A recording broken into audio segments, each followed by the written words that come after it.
All right, it's time for Lithium, and I'm here with a very special guest, the lovely and talented Erin New. Hello. And you can find her on Twitter at ERUNEUV. No, What? it's UEVO. Wait, what? ERUUNUEVO. UEVO. So you can find her on there, and I'll say it one more time. It's at ERUNUEVO.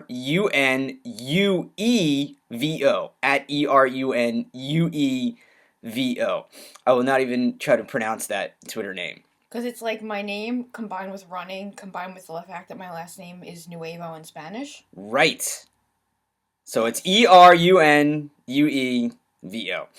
So anyway, we're going to talk about Lithium, and it was another one of their videos off of Nevermind, and it was a collage of their crazy live performances. I didn't think the video was actually anything special, but it was cool. Like, I prefer videos that are about the song, that have the story of the song within them. That's true. What'd you think of the video?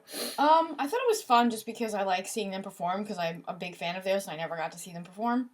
But other than that, yeah.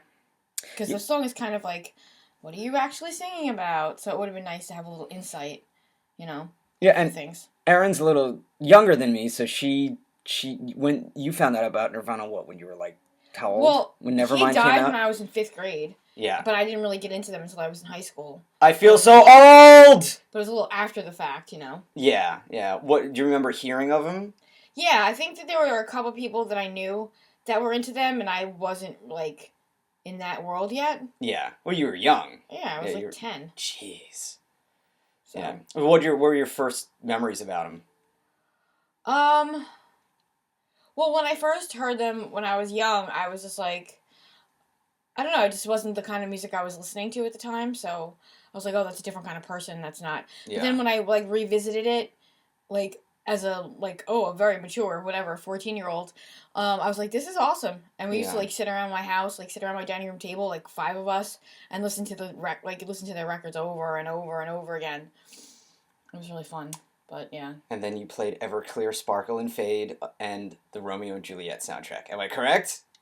Well, the Romeo and Juliet soundtrack was, like, a different time. I think it was, like, later that we were listening to that. I don't remember what year that movie came out. Right, that was, like, 96. Okay, maybe. Really? I thought it came out later than that. No, I think it was around 96. Hopefully I'm not wrong, and I'll get humiliated. No, that was when I was in junior high, I think. Yeah. So that was before I really hit, like, Nirvana hard, as far as my listening pleasures. Well, speaking of hitting Nirvana hard, I guess it's time we actually talk about the song. Yeah. Instead of digressing. But I remember going through the lyrics, and it just seems like there's a bunch of contradictions in the lyrics. So he says something bad, but then everything seems to be okay. The ones that stood out for me is, that's okay, I found my friends, they're in his head. So he doesn't really have any friends because they're the friends in his head. So it sounds like he's lonely, so he has to make friends in his head, but he's happy he has something. So it's maybe his imagination is just going wild and overcompensating for something. What do you get when you...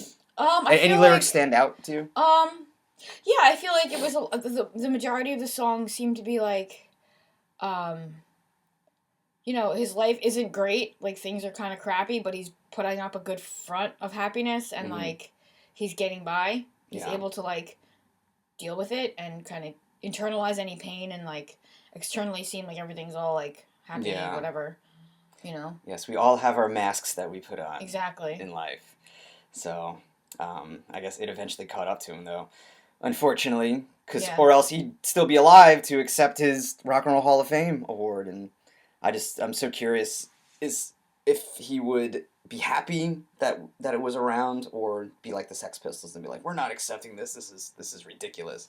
So I have a feeling he would be happy. Yeah, he'd be down with it. I'd like to think he would. Because as much as he didn't want to be part of the machine and, like, sell out and everything, he also did have stuff on MTV, and he also he kind of accepted. When Nirvana was first on the cover of Rolling Stone, Cobain had a T-shirt on that said "Corporate mags still suck." Oh, that's cute. So you're saying how much a corporate magazine sucks on the magazine, on the actual magazine. Yeah. So irony. This was irony before the hipsters. So, but and also getting back to the lyrics, what also stood out to me was that Sunday morning is every day, and this is we're recording this Sunday. It's Sunday afternoon, but Sunday morning being every day must be awesome. Because for those of us who have jobs, and Aaron and I both have jobs, or go to school, or subscribe to the, whether we like it or not, the Monday through Friday 9 to 5 ordeal, which Aaron kind of does, and I definitely do.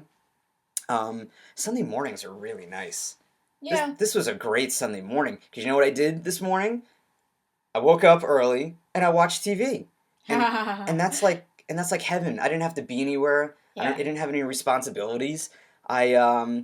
I would personally love Sunday morning to be every day. Yeah. So what'd you think of that lyric? I've never really thought about it before, to be honest with you. Me neither, until I heard it again. Yeah, I mean, it's just like a very like a liberating period of time where you're just like, I didn't have to be anywhere last night or yesterday. I don't have to be anywhere today. But although, by Sunday afternoon I start to get like, oh, the week is starting, anxiety, oh my god, I have to do so many things, blah, blah, blah. But like, Sunday morning's kind of chill. Yeah. So that's nice. And you can sleep as late as you want. Yeah. Like, I slept, but I got up when I wanted to, and it was early, and I didn't have any alarm to wake me up, so it's definitely quite liberating. Yeah. So, and the lyrics seem, the lyrics as a whole, they just seem so random, and they don't really seem to make that much sense, but at the same time, I know exactly how he feels and what he means when he sings them, and how he sings them. Yeah, I always felt like, wow, the song is so relatable, but wait, what is he talking about? Yeah. What is, exactly, like, I remember listening to it and being like, this all makes sense, but it doesn't make sense. Yeah. That's so weird.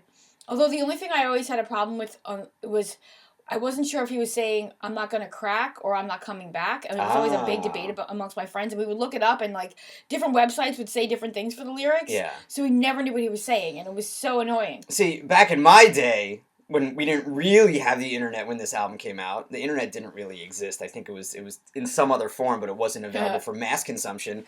I'm looking at the CD booklet right now. My phone is actually on top of it. And opening the CD booklet, you can hear it, there are lyrics in the CD booklet, but it's just fragments right, of lyrics exactly. of different songs. So I remember when I first opened this, I'm going, what the hell does this mean? Not knowing it was the lyrics yet. So I'm pretty sure it's "I'm Not Gonna Crack." I'm almost positive it is. But we didn't have the internet to.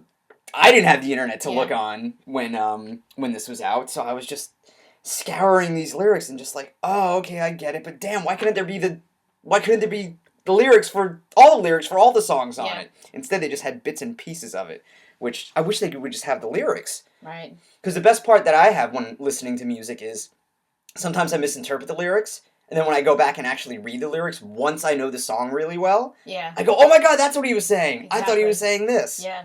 Yep. That's true. So, and then talking about the way he sang it was like, especially listening to it on headphones, it's a very comforting whisper almost, at least the beginning before it gets heavy. Right. Of the lyrics. And then even when he screamed, it was still almost like a comforting whisper. Yeah. In a way. Right, it's not abrasive at all. It's very, like a mild scream, if that's possible. Yeah. And, so I think, and then Nirvana also used, for all intents and purposes, I call it the Led Zeppelin model, the light and shade of it. So you start out light, and then you get heavy, and then you go to light again. So if you listen to something like Stairway to Heaven, or Stairway to Heaven starts off light and then gets heavy, but it's, say, a song like What Is and What Should Never Be and Ramble On, it goes light, then heavy, and then back to light, and then heavy, so it makes the lighter parts sound light, and the heavier parts sound heavy, and Nirvana did use this, that light and shade effect, very, very well on this song. That's one of my favorite parts of the song, actually, is the fact that it does that. Yeah. Because it makes the harder parts much more satisfying. Yeah, exactly. Like, I don't want to say they're orgasmic, but, like, you get, like, more of a rush out of it when it comes from, like, the light and then the heavy and the light and the heavy. Yeah. And you said this was your favorite song.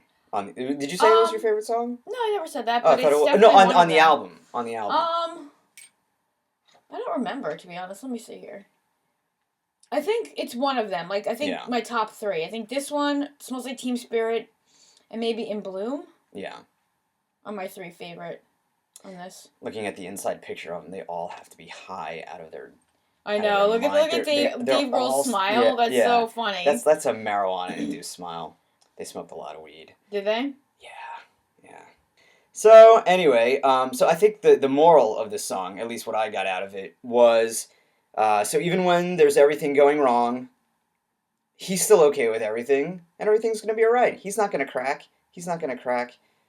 But he did. Yeah. Oh, the irony. So the moral of the story, don't internalize your pain. Go to therapy. Let it out. Or find somebody to talk to. We're going to let it out right now, and we're going to leave. So, we'll talk to you soon. And don't forget, follow Erin on Twitter, at ERUNUEVO. So I'm going to try to pronounce it Eranuevo. Yeah. All right. Right on. Bye. Bye.